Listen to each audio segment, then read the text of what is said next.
Hey, what's going on, guys? My name is Jake from TodaysiPhone.com, and here's your TIP Daily for February 22nd, 2013. Okay, now the first story of the day has to do with the second generation iPad mini. Yesterday I talked a lot about the supposed leaked back panel for the iPad mini 2. Today I want to talk about the front side of the device. According to a new report from My Driver, a company called AU Optronics has put 7.9-inch Retina displays into production, which is leading a lot of people to believe that the next generation of the iPad mini, which has a 7.9-inch screen, will feature a Retina display.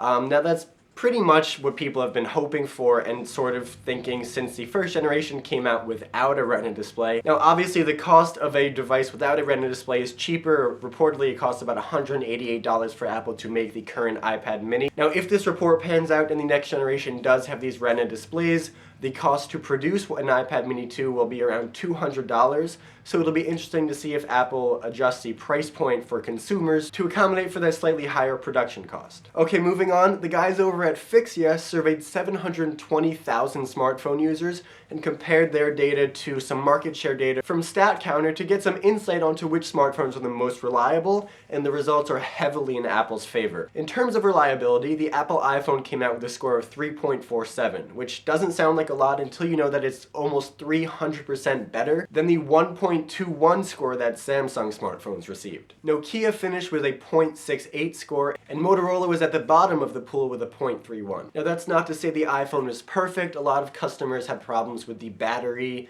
had issues with a lack of new features and a lack of customization, but just in terms of reliability, like how long your phone is going to last you, the iPhone is clearly the winner. Okay, and finally in application news, if you really like the new Apple Maps app but miss Google Street View and don't want to make the conversion to the full Google Maps App Store application, a new application from FutureTap may be for you. That's because the only thing this application does is bring Google Street View to your device.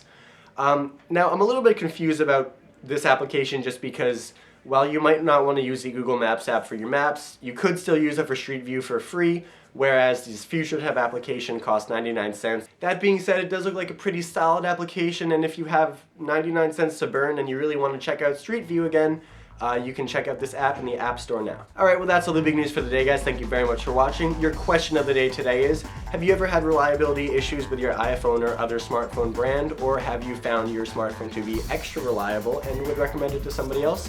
You can let me know in the comment section down below or on Twitter at TIP_Jake. Personally, I think my iPhone is incredibly reliable, and it's one of the reasons why I continue to buy iPhones and not branch out to other manufacturers. And please don't forget the links to everything I talked about in this video in the description down below, so definitely check those out. And as always, for more news, views, and reviews, don't forget to hit up TodaysiPhone.com.